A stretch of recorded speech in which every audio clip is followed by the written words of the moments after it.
Aquí vamos a ver un tiro parabólico. Tenemos entonces esta persona, va a lanzar una pelota y la pelota va a seguir la siguiente trayectoria. Entonces veamos que más o menos ahí en la simulación, eso es lo que uno vería. Ahora déjenme poner la trayectoria. La trayectoria ahí la voy marcando. Vean cómo es una trayectoria que tiene forma de parábola. Entonces tenemos que, si despreciamos el efecto de la fricción del aire, el movimiento sería más o menos como lo que está mostrado en pantalla. Ahora permítanme poner los vectores velocidad. Ahí tenemos la velocidad que tiene la pelota en toda la trayectoria. Vean que la velocidad, como lo hemos visto en otros videos, es tangente a la curva. El vector velocidad siempre es tangente a la curva y vean que nunca es cero. Ahora vamos a agregar las componentes de este vector. Tendríamos que esta es la componente en X y esta sería la componente vertical, la componente en el eje Y. ¿Cómo se comportan estas componentes mientras se ejecuta el movimiento? Las componentes se comportarían de la siguiente manera. Vean que la componente en X siempre permanece, no experimenta ningún cambio, mientras que la componente de la velocidad vertical cambia. En la parte más alta llegó a 0 y aquí vean que va hacia abajo. Es decir, si expresamos el vector en componentes cartesianas, aquí sería positiva la componente en Y, aquí sería 0, y ahora tendríamos una componente negativa. Para ver qué significan físicamente estas componentes representan la descomposición del movimiento en dos partes. Una que sería la parte horizontal, que es la componente en X, y que lo podemos representar por la sombra de la pelota. Si nosotros pudiéramos ver la sombra en el suelo de la pelota, por acá está la sombra, espero que la alcancen a ver, esta sería la sombra de la pelota. Y si vemos, con cuidado, la sombra siempre se mueve con la misma velocidad, es decir, el tiro parabólico se compone de un movimiento horizontal con velocidad constante. Vean cómo la velocidad de la sombra siempre es la misma, es una actividad que los invito a realizar cuando vayan a la cancha de básquetbol, vean la sombra de la pelota y lo que van a ver es que la velocidad es uniforme. Esto es porque en X siempre tenemos una velocidad. Incluso muchos estudiantes comentan que en el punto más alto la velocidad es 0. Eso no es cierto. La velocidad de la pelota está compuesta por dos partes y la componente en X nunca se hace 0. Por lo tanto, la velocidad de la pelota en sí nunca es 0. La que sí se hace 0 es la componente vertical de la velocidad. Ahora, supongan que también podemos ver la sombra de la pelota, pero en esta pared. Esta sería la sombra de la pelota en esta pared. Y veamos cómo se comporta conforme va avanzando el movimiento. Veamos cómo esta sombra sube, llega hasta un punto más alto y luego va hacia abajo. Esta sombra en la pared representa el movimiento vertical de la pelota. La pelota tiene dos velocidades, una en X que permanece constante y una en el eje Y, la cual es un simple tiro vertical. Vean cómo sube, se detiene por el efecto de la gravedad y ahora va hacia abajo. De esta forma es como debemos visualizar las componentes de la velocidad. Por aquí les voy a poner las velocidades a las dos sombras. Vean, la velocidad en X permanece y la velocidad en Y va cambiando. Empezamos con una velocidad positiva, se hace 0 y ahora tenemos una velocidad hacia abajo, una componente negativa en el eje Y. Espero que con esto hayamos entendido un poco cómo es la descomposición del tiro parabólico en dos movimientos en línea recta. Bien, ahora que hemos visto en la simulación los aspectos más importantes de un movimiento de este tipo, bueno, pues las características, tal y como lo hemos visto en la simulación, es pues la trayectoria es una parábola. Y una parábola que pues tiene más o menos una forma como esta.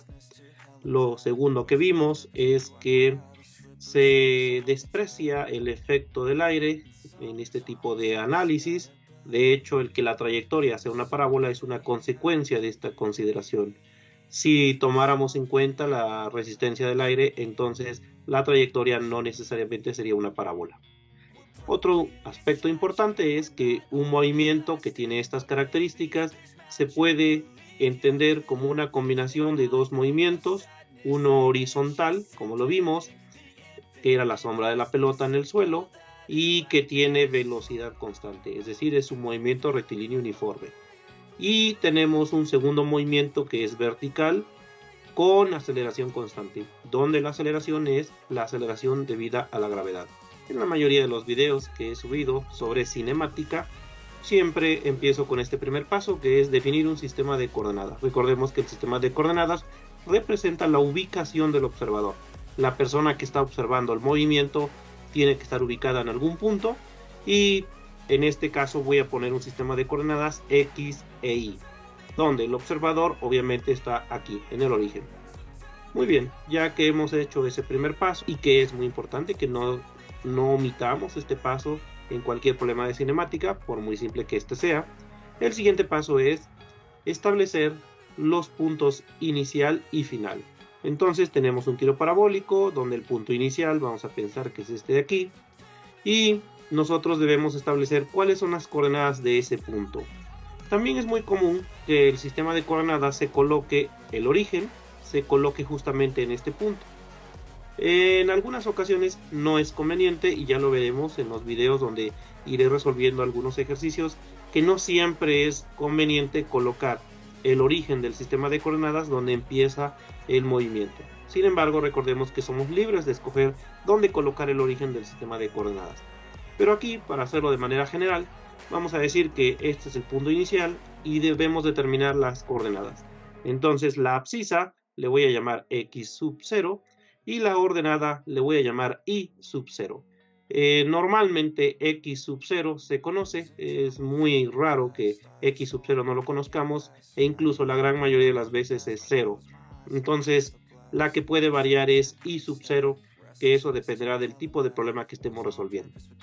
Luego vamos a determinar cuál es el punto final. Aquí he dibujado una parábola, digamos, simétrica, aunque en la mayoría de los problemas no necesariamente es así. Por ejemplo, pensemos en el movimiento de una pelota de básquetbol que sale de este punto y que queremos analizar nada más la trayectoria hasta este punto. Es decir, el punto final no necesariamente coincide con este punto que tenemos acá. Supongamos que el punto final es este, que solamente queremos analizar el movimiento a lo largo de esta trayectoria hasta acá. Así que debemos determinar las coordenadas de ese punto. Le voy a llamar X a la abscisa y a la ordenada simplemente le voy a llamar Y. Y anotamos esas cantidades. Hasta aquí ya tenemos 4 cantidades. Debemos ir marcando cuando resolvamos problemas cuáles ya conocemos y cuáles no conocemos. Bien, el tercer paso es fundamental y es establecer cuáles son las componentes de la velocidad inicial. Como sabemos, esto es un movimiento en una curva y la velocidad es un vector que se traza siempre tangente a la curva. Eso lo pueden checar en alguno de los videos que subí aquí al canal, donde discuto cómo es el vector velocidad y aceleración cuando tenemos movimiento en una curva, como es este el caso. Pero en general, para el tiro parabólico nos va a interesar la velocidad al inicio y probablemente la velocidad al final del recorrido. Para las componentes de la velocidad inicial, pues recordemos que la velocidad inicial es un vector y que siempre es tangente a la curva. Entonces, cuando estamos aquí en el inicio, trazamos un vector tangente a la curva al que le voy a llamar v sub 0. Ese vector lo tenemos que descomponer, ya que vamos a trabajar en componentes, las ecuaciones. Entonces tendríamos la componente en X, que es esta de acá, y que representa la sombra de la pelota en el piso, y en la simulación vimos que esta cantidad nunca cambia. A lo largo de todo el movimiento esta cantidad permanece igual. Luego tenemos la componente en Y, y esta componente sí experimenta el efecto de la gravedad y entonces va a variar conforme vaya avanzando el movimiento a lo largo de la trayectoria. Es muy normal que en los problemas de tiro parabólico nos den el ángulo o nos pidan el ángulo con el que fue lanzado el proyectil o el disparo. Así que le vamos a llamar θ al ángulo y lo vamos a medir siempre respecto al eje X positivo. Vamos a determinar las componentes de este vector, dado que tenemos que la magnitud es v sub 0 y el ángulo es θ. Como sabemos, este es el lado adyacente en el triángulo y se determina con la función coseno. Le voy a llamar v0x a la magnitud y es la magnitud de la velocidad inicial por el coseno del ángulo. Cuando trabajamos tiro parabólico, acostumbro escribir la magnitud de un vector de una forma más sencilla para que en las ecuaciones no sea tan tedioso escribir las expresiones, Por lo tanto, esta que es la magnitud de v sub 0, lo voy a representar simplemente como una v sub 0 común y corriente. Para la componente vertical, vamos a decir que la velocidad inicial en i es la velocidad inicial por el seno del ángulo. Cuando tengamos un tiro parabólico que empiece como este desde acá, le voy a llamar el caso 1. Sin embargo, existen otras situaciones donde la velocidad inicial tiene características diferentes. Por ejemplo, pensemos en esta situación. Tenemos un edificio, tenemos una pelota o un objeto aquí en la parte superior y lo vamos a impulsar de manera horizontal. Le vamos a dar un impulso así. El movimiento que va a realizar una vez que haya abandonado el edificio sería una trayectoria de este tipo. Este tipo de movimiento ocurre muchas veces y es de los casos más simples que podemos trabajar porque es un movimiento que ya inicia en la parte superior de la parábola. Si completamos la parábola, acá vemos que el movimiento realmente va a empezar en el punto más alto y como lo vimos en la simulación, en el punto más alto no tenemos velocidad en y, solamente tenemos la velocidad en x. Recordemos que la componente en x siempre va a estar presente. Muchos autores a este caso, que yo le voy a llamar caso 2, le llaman semiparabólico. Y la característica más importante es que la velocidad inicial en x sería realmente la velocidad inicial y la velocidad inicial en y sería 0. Este es un caso en que las ecuaciones se simplifican bastante por esta parte donde la velocidad inicial en y es 0. Existen otros ejemplos similares a este. Déjenme escribir por acá los casos. Tenemos el caso 1, donde están las dos componentes de la velocidad, ambas positivas. El caso 2, que es el semiparabólico y cuya característica principal es que la velocidad inicial en y es 0. Ese caso 2, que ocurre muchas veces, también sería, por ejemplo, esta situación. Una botella que le hacemos un agujero por el cual sale un chorro de agua y es muy común que nos pidan calcular a qué distancia cae el chorro de agua. Entonces aquí vemos como también es un tiro parabólico y si completamos la parábola de este lado, es un movimiento que empieza en el punto más alto de la parábola y por lo tanto pertenece a esta categoría de problemas. O un ejemplo más sería, por ejemplo, este de aquí, donde una persona va corriendo en esta superficie plana y su velocidad inicial en x es la velocidad inicial que tiene cuando va corriendo y va a caer en el agua. Este pertenece también al caso 2, ya que el movimiento parabólico inicia en el punto más alto de la parábola. Ahora, hay un último caso que es el menos común, pero siempre es importante tenerlo en mente.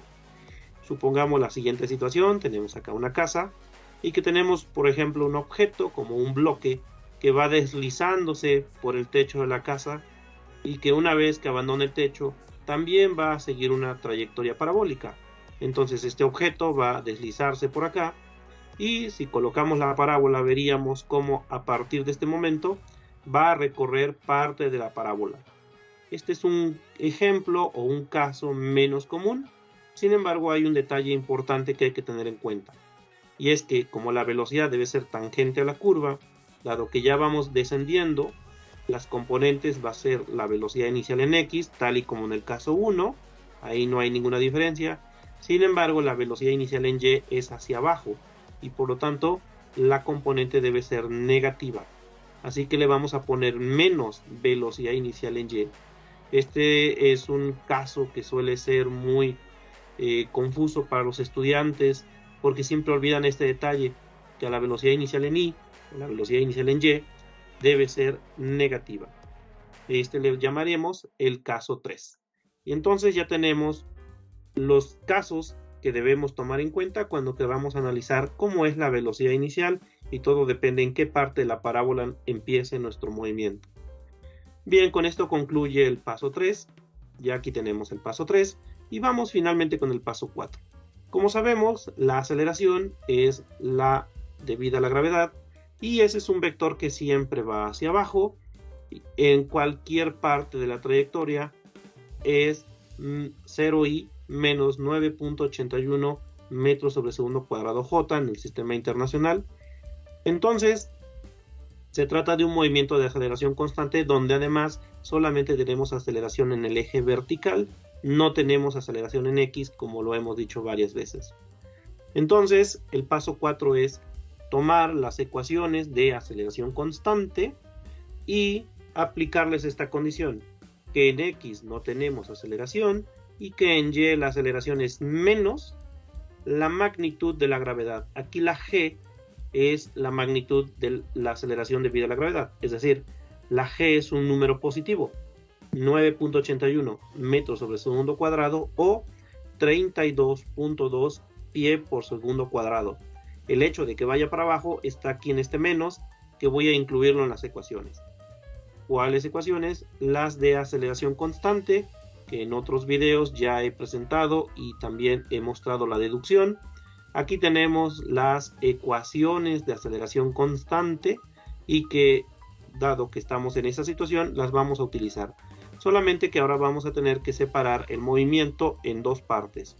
Uno para X, y entonces en X la primera ecuación sería velocidad final en X es igual a velocidad inicial en X más aceleración en X por tiempo.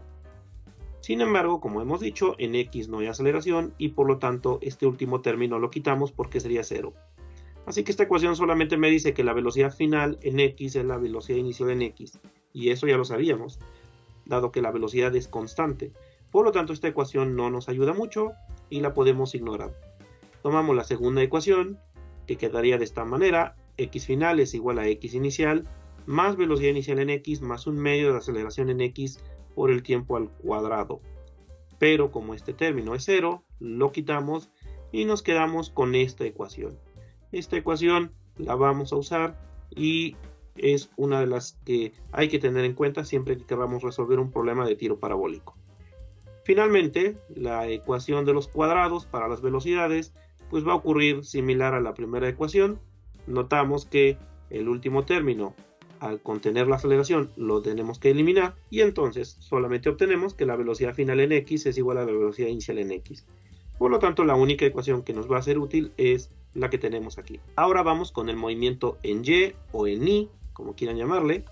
Entonces, para I, tenemos que la primera ecuación quedaría tal y como aquí aparece, solamente que le vamos a poner el subíndice I.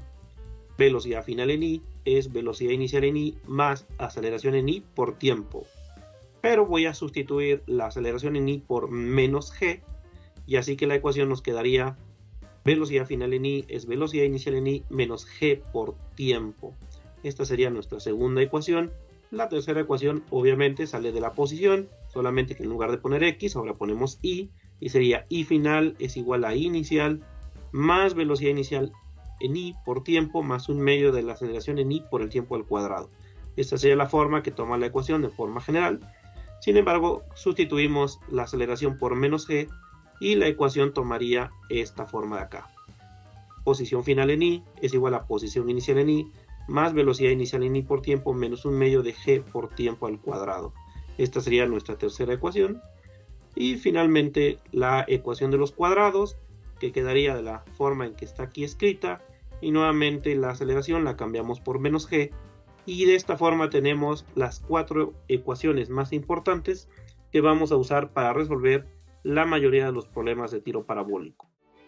Ahora, la verdad es que si ustedes revisan cualquier texto de física elemental, se van a dar cuenta que la mayoría de los problemas, tal vez un 80% o un 70%, se resuelven únicamente con dos ecuaciones, que es la ecuación para la posición en X y la ecuación para la posición en Y. Siempre que vayamos a resolver un problema de tiro parabólico, hay que empezar con estas dos ecuaciones. Si vemos que no podemos llegar a la solución, entonces ya tomamos en cuenta las otras dos ecuaciones. Espero que con esto les haya quedado claro los conceptos y la teoría de cómo resolver problemas de tiro parabólico. En los siguientes videos veremos cómo seguir estos pasos a problemas específicos. Aquí lo dejamos, nos vemos la próxima.